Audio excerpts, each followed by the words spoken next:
Magandang gabi sa iyo, Ginoong Diaz.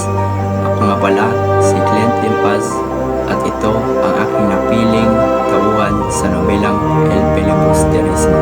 Ako, si Crisostomo Ibarra, ay iisa lamang, o si Simon, o mas kilala bilang pangunahing tauhan sa nobelang El Filibusterismo ni Dr. Jose Rizal.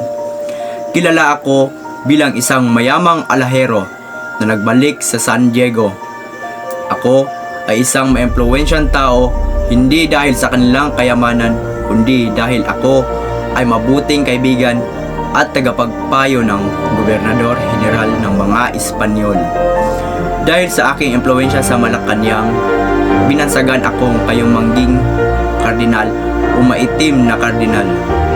Isang misteryo ang aking paglabas sa San Diego dahil hindi nila alam may layuning maitakas si Maria Clara sa kumbento ng Santa Clara